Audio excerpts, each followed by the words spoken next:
So tonsillectomy. So what are the indications of tonsillectomy? Tonsillectomy, if you see the indications, first we have absolute indications of tonsillectomy. First, absolute indications. Absolute indications is if the patient suffers from recurrent tonsillitis. Second, huge hypertrophic tonsil is present. Number one, if the patient suffers from recurrent tonsillitis or if there is huge hypertrophic tonsil is present, and this huge hypertrophic tonsil which is causing oropharyngeal obstruction and thus leading to obstructive sleep apnea or dysphagia in a child, that is if it is symptomatic, if it is compressing the surrounding structures and if it is causing sleep apnea and dysphagia. So in these conditions, you should definitely do tonsillectomy.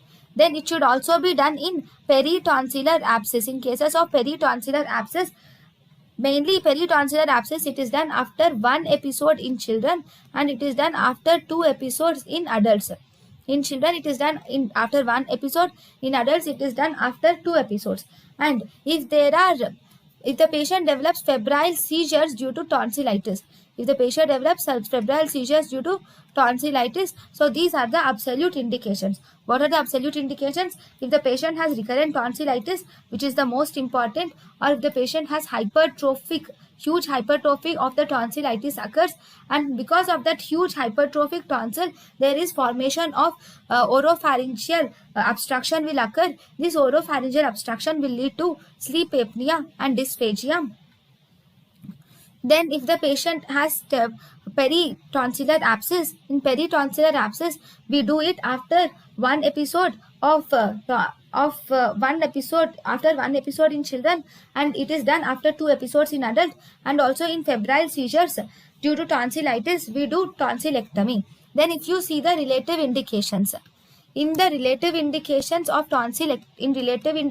tonsillectomy include number one, chronic tonsillitis. If the patient has chronic tonsillitis, if the patient has tonsillitis in cardiac valvular patient, if he is presenting with tonsillitis, or if the patient has tonsillitis in a diphtheria carrier, or if the patient has tonsillitis in a streptococcus carrier, or on long term treatment of IgA nephropathy, or in severe infectious mononucleosis. So all these are actually relative contraindications.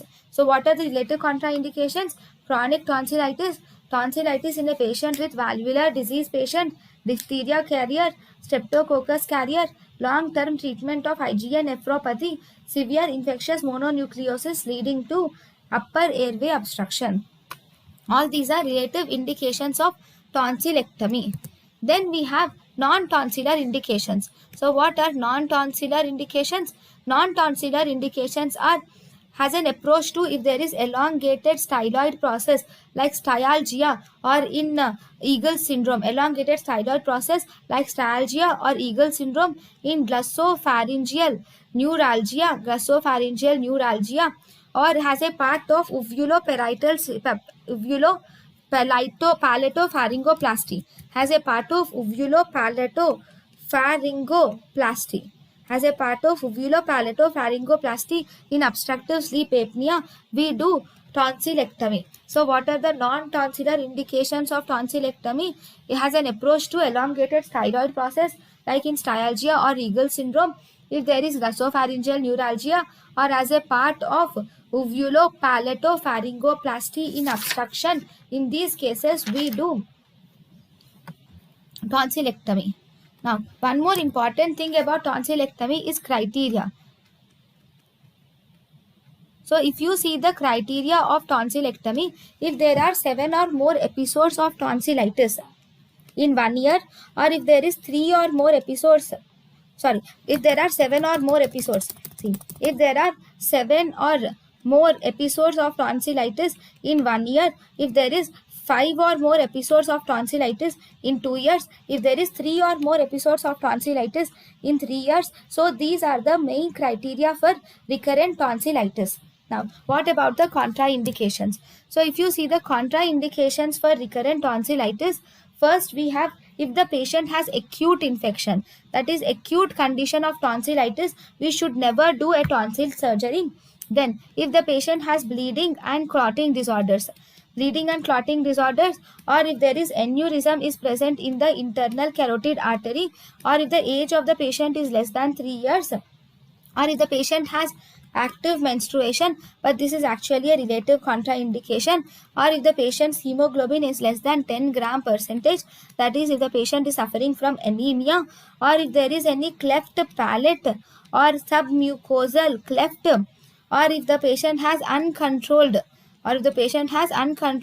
diabetes mellitus and hypertension, or if the patient is in polio epidemics.